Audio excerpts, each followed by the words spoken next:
What's up, everybody? Welcome back to the channel. This is going to be an on-camera modification, and I'm doing this without any kind of rehearsal or anything along those lines. This is for the MN82. I have not done a video about this thing for a while.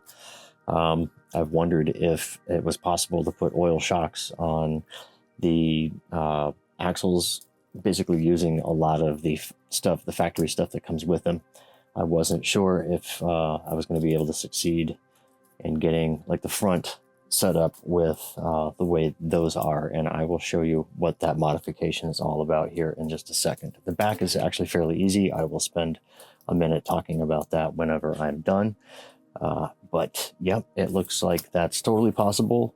I bought this chassis a while ago, hadn't done anything with it, and I just got these oil shocks in today, and so I decided to dig in to find out what I was going to be able to do. So let's get into it. Let me show you how that modification gets done. It simply takes two screws, one of which is a small, this is like, I want to call it an M2, so it's a machine screw, and it's Phillips with a large cap washer. That's going to keep the top of the shock body in. That threads back into this here. You're going to cut away this nipple that's right here. And then on the lower side, this is a coarse thread that actually comes off of the original shock setup from, or the leaf spring setup from the plastic chassis when you pull that apart. So make sure that you save at least two of these coarse threads, because that's going to go into the bottom of the shock mount. So what I need to do here is pop that wheel off. So let me change bits on my screwdriver. So this goes fairly quickly. It's not a hard mod. It is a permanent modification. So just be aware of that once you change this, you won't be able to go back to how this was set up originally. But it's okay. It's much better, at least in my opinion. So you have a short screw that comes off of that. You can just set that to the side. You would no longer need that.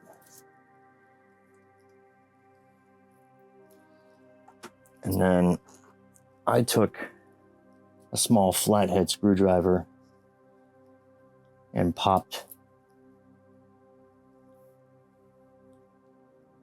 the old original shock free from, if you saw that, you just pop that free right from the end there, and that exposes the ball end of the nipple. What you're going to do is you're going to cut that away, and that exposes, there's a hole that I will show you, a little depth here, depth gauge. That hole is approximately that deep, which you're going to take away about half of that, which will leave you enough to be able to thread this coarse thread screw back in once it's inside the end of the shock. So let's get into doing some cutting here. Let me throw some parts around for a second. We'll put those off to the side. If you have a tiny little hobby saw like this, that's probably the preferred tool to use. So just real gently, I would take just the smaller diameter portion off and leave the more thicker parts. It's definitely all that's necessary to be able to hold, and it keeps your alignment really good with the axle itself. So just a quick cut here.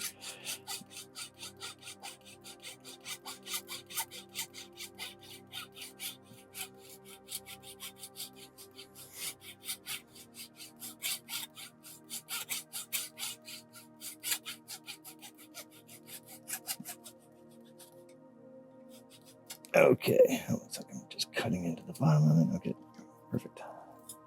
Okay, so the hole is exposed. What you can do now, if you want, is to kind of take and kind of ream that end of that out, just sort of clean that up just a little bit. And if you want to test fit your threads, sort of cut those threads right now, it's a good idea. So you'll see that M2 just threads right in here very nicely. You don't need to over tighten. It's going to create its own friction to hold that in place. Once it's tight, it doesn't even come through the other side over there. So it's a great fit for that. If you don't have this kind of screw, I'm sure your local hardware store would probably have some, some drawers full of M2 stuff. Again, it doesn't take too much to hold that top side on. Now let's do the bottom really fast here. Once again, grab your little hobby saw. You can do this right while it's on here. It's not going to hurt anything, but just take and just start cutting that. Now that's a hollow piece right there. So once you get to the end, you can kind of stop if you like, sort of wiggle that back and forth and kind of just pop the rest of that off. And then you can also take something a little bit smaller and open up the end of that. And now we are ready to mount your Injora or oil-filled shock. So let's do the top side first. I usually like to go ahead and just pop those right on from the, that way the screw's there, everything's ready to go. There's plenty of spacing, there's absolutely no clearance issues whatsoever here. So we're just going to thread that in. Do not over tighten, it's got plenty to hold it, plenty of resistance there. Now let's grab our coarse thread, smaller screw for the bottom.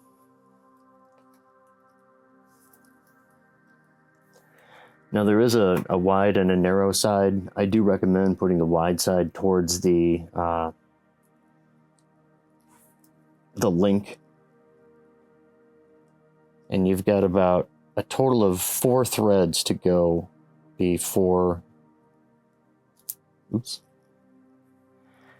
It may help to put this on the side so I can actually see what I'm doing.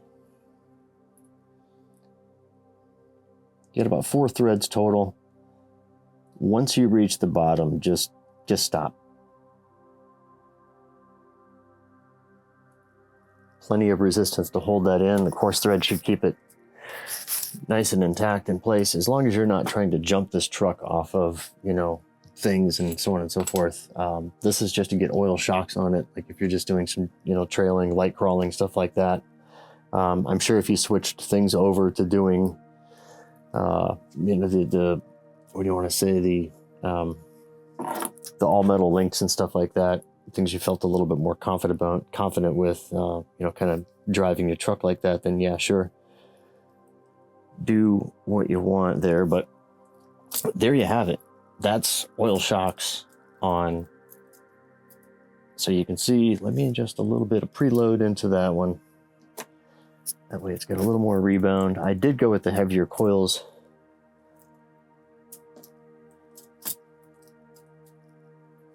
And it seems like it might want just a little bit more, but those are oil, so. Okay, so let's talk about, I mean, how easy was that?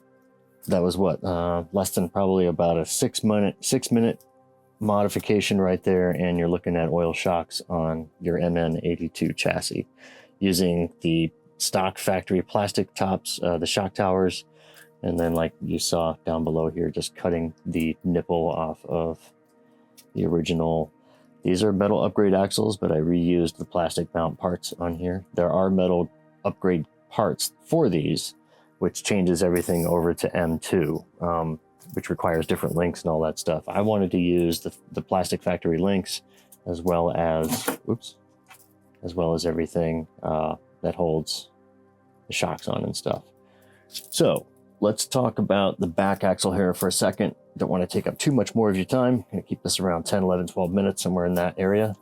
I mean, it looks awesome. I'm super psyched with how that turned out. My only complaint right now is that I do not have any M2 spacers that would allow this to be able to be mounted a little bit more vertically back towards the chassis. Instead, it's kind of kicked a little bit towards the rear, which I'm not 100% sure if that has any kind of impact on how I'm seeing a tiny little bit of kind of push right at the pinion, which doesn't bother me too much because that's only on, you know, extreme downward travel. When it comes to articulation or what have you, everything seems to stay right in place. I get full compression all the way around. I have not put the body on to find out just exactly where it's limited at with that. Let's talk about how I did this. You get to reuse the ball ends of your original mount, as well as unthreading from the original shocks, the small little, the end mount, you know, the ends. Why did that end? just completely escaped me. And then all of a sudden, and also too, you get to use the spring cups too, the original spring cups. So it's as simple as just you unthread these from the Injora shocks, the original ones that come with them. They're already on there. You just swap those over, and that way it allows you to just pop that thing right on and off. In fact, I can show you exactly how easy that is to do with the original shock ends on there. So nice and oil. See that? Look at that. That's just great. That's fantastic. Anyway, so there they are, the oil filled. I'm running 10 weight in these, nothing too heavy. I do like a little bit of freer flow in my shocks personally. But I figured since I've spent a fair amount of time with my TF2 and have done a little bit of work with that, I was like, all right, it's time to maybe look at this and kind of treat it like it's supposed to be set up, I guess, in that kind of way. So I'm finding now some very strong similarities in everything about it, from how everything is mounted to how it flows and functions back here. I think maybe an axle wrap is in order, rigging up some kind of axle wrap bar on this. I'm not sure exactly how or where I'm going to end up pulling that off, but if I come up with any ideas, I will be sure to let you know. If anyone's wondering, wheel and tire setup, this is the RC four-wheel drive dirt grabber, and they're sitting on Hobby Plus 1.2 stamped steel beadlocks. These are vented, so good and soft, and plenty of articulation. I could even probably vent the tires again too if I wanted, but these have got some fairly stiff sidewalls. If you ever wanted to soften these up, you flip them inside out and grind some away with sandpaper or something like that, a Dremel tool or anything along those lines, and kind of customize the tire to your desire. It almost rhymed. Okay, so up front, I've seen a lot of guys that have left their tie rod on the lower side, and I guess people don't like ground clearance up front. It is possible, if you get a different servo horn, to mount a little bit higher, you may kind of, I guess people would perceive that you lose steering capability by having essentially less throw. It depends on how everything is set up. Sometimes excessive throw causes you to burn up a servo much faster than you need to. Anyway, you can move everything to the top side here, and you can run like a plastic servo horn or whatever you can find, and just move up a few screw holes. Everything sneaks back below here. I've gotten lazy and I haven't cut that away yet. I think what I did do was grab a file and probably filed underside here, but I get full travel. I get full lock either way and have no issues with servo horn catching on anything like that. So again, just another little thing that I wanted to throw in. Quick little note, and maybe you guys were kind of wondering what was going on with the back end here on the leaf springs. I am running the main leaf, and then also to the longer of the black plastic ones. I took the shorter ones out, and what I have here are just O-rings from shocks. I noticed that they tend to separate too much without those being on there. It makes the back end a little too loose, a little too noisy. It doesn't allow the springs to function the way that they really should. So a simple O-ring thrown on all four corners of that just keeps everything nice and quiet, really dampens everything down, and it kind of gets it to function the way that it's supposed to. So I'm sure you probably want to see this with the body on it. I guess I should probably throw it on now that all the shocks are on all the way around. I wouldn't mind seeing what the ride height and everything looks like. I feel like now it's clearly more adjustable. Like I feel like it's going to have, and also too, look at that, you can see exactly how well dampened it is. It has absolutely no rebound whatsoever. So pretty cool. I'm very, very pleased with this. I was on the brink of kind of ordering one of the whole built chassis. Like I said, maybe earlier in the video, I got this a couple months ago, and it's just kind of sat collecting dust. I hadn't done anything with it. I wanted to wait till I really had an idea of what I wanted to do to this truck. By keeping it stock and keeping it sort of a sleeper, I guess, is kind of what my whole idea was. But yeah, I'm pretty happy. I'm very pleased. Couldn't be more satisfied. Let's get the body on so you guys can take a look at it, and we'll take it from there. All right, back in a second. Hey, what's up? All right, so it was about 12:30 in the morning before I finally called it quits on this thing last night. I wanted to get the body on there, kind of get things situated. And of course, when I was busy getting everything mounted, kind of took it for a little bit of a spin around on the carpet, and I realized, I mean, I love these wheels a lot, but the problem between these Hobby Plus 1.2s and these dirt grabbers, the bead on these dirt grabbers doesn't get you know, grabbed really well by these wheels. I'm not sure if it's the fault of the tire itself or if it's just the way the inner ring is set up on these. So anyway, I just had to do a little bit of fix on this right rear, and that involves just throw, you know, if you do get set up with these, just throw a bead of super glue on the inside to be, you know, the inner ring, or not the inner ring, excuse me, but just the, you know, the silver part here before you drop that in. Just run a bead all the way around. That should help keep that stay seated. The outers seem just fine, so you shouldn't have to worry about any cosmetic issues with super glue on the outside. But anyway, that's what things look like with the body mounted back on there. I've always been really happy with how the ride height looks with these tires on here. You've got plenty of room for some articulation. You can really kind of stretch it a little bit. You have close to about a tire up front, maybe just a little bit more if you kind of really start to get into it. So, you know, in reality, that's pretty good for most crawlers. You know, about one tire worth of articulation is about pretty much all you need. So I got everything screwed back together last night. I don't know if I mentioned this in the first segment or not, but I kind of noticed how the axle definitely has kind of a push and roll sort of thing. So what it does whenever at full compression here, see what it's doing to the pinion. That was much worse before I decided to take the O-rings of some shocks here and just slide those, undo everything and just slide those over the end.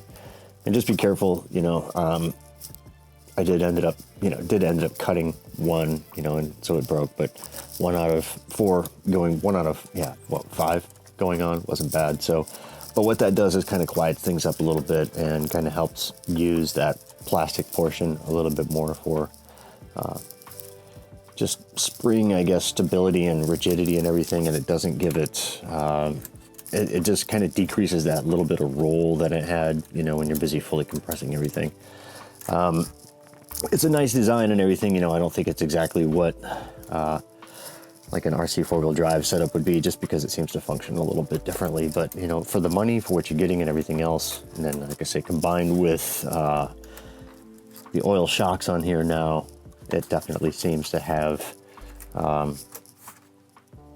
what I was looking for. Good ride height, good suspension, everything else.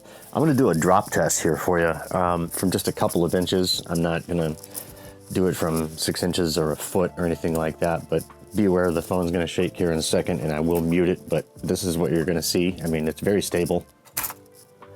You know, you don't get any bounce at all. So I couldn't be more happy with how that turned out. So you had a recap. As you saw in the first part, what you have to do is you cut the original ball end off of the truss mount here, and then you also need to cut the extended portion of the original plastic mount, which then allows you to put an M2 thread through the top of the shock body and then use a coarse thread screw, which comes from one of the mounting points. I think it's these 2 longer ones in the back. I think you save one of those and you can reuse that down here. And you end up getting about 4 threads going back in. So once again, don't over tighten that stuff. It will hold. For how long? I don't know. I just built this last night. And I'm not one of those guys that takes my stuff out and goes and bashes it. Like that drop thing right there, that's probably about the most you'll see from this kind of thing. It's really going to spend its time driving and crawling, you know, fairly carefully over stuff and doing some trail truck work and whatnot, you know. So I think this does go fast enough to jump, but I'm not sure that I will jump it. So yeah, what else in the back? You know, I think, like I said, I was doing a recap here. I kind of got lost on that. I was able to reuse the ball ends from the original shocks. You just take those and spin those off. I think I have one sitting right here. So you take those ball ends and you spin that off of there. It is slightly different. These are smaller than the Injora pistons, but with a little bit of effort, those will thread right on. It covers up all of the threads, and once that's on there, then you can snap that back into place. I used the stiffer of the two springs. I have actually the softer coils here. These were just way too soft. And I may search for a stiffer coil up front because it kind of seems that I'm at maximum preload on that, and I kind of want a little bit more adjustability out of it. Although I will say at max adjustment, this is your ride height. You know, you get a ton of travel, full up and down, okay? But this is basically your adjusted full ride height right here. You, even as it comes down, it has a tendency to want to come back up just a little bit. And even I think while it was driving and compressing, you would find that its neutral ride height is right about here. So I didn't want to lift mine and turn it into a monster truck. I like the offset. This is with the hex adapters put on, and then I trimmed off about, I don't know, it's like 5 or 6 millimeters of each all the way around to kind of tuck things in a little bit more, just so there's a little bit of offset that sort of sticks out. Kind of an aggressive look, but not too crazy. And you get good articulation. You get a little bit of contact here. Nothing too crazy. And then I've also done a little bit of kind of shaving and scraping there to make some room for those up in the front. So any questions, comments, all that stuff, I'll provide links in the description for all of this stuff. So please feel free to click down to that and find where everything is at. Let's see, this is RC 4-wheel drive, you know, Hobby Plus. You might have varied luck with trying to find these from different places around the world. I'm not sure how easy it's going to be. And another note too, this takes a 1/16mm hex, and it is absolutely, truly annoying building this set of wheels and tires. I have found that, I believe it was a kind of a generic old Torx T6 worked the best in those. And I have tried probably 3 different hex, including an L-kind actual 1/16, which, you know, I've kind of relied upon this thing for quite a while. It's got a fresh tip on it with no issues, and it still had problems with those. I suggest taking a drill bit and drilling out both halves of the wheel because the screw holes, really like to bind up with the screws because they're just not drilled out enough. The tolerance on them is way too tight. So make life easy on yourselves before you build these. Drill those out and find the most perfect fitting wrench for those, because it will save you a lot of heartache in the long run. So I think that's that. I'm going to order a couple of other things. I'm going to get the 370 motor for this, and I am going to switch over to the upgrade of the metal links and everything. I kind of did this just to get it done and see how it was going to perform. Everything else, I am going to leave it like this for a while. I think what I'll do is I'll get the other stuff, and if anything breaks, it'll be here, and I will do another video about that upgrade when the time comes. So hopefully anybody out there that wanted to try and get this done without having to buy all of the upgrade kit stuff, if you're watching this, great, and hope you have good results. Thanks for watching. Please hit that like, subscribe, do all that YouTube stuff. Feel free to comment any of that. Have fun out there playing with your trucks. See you later.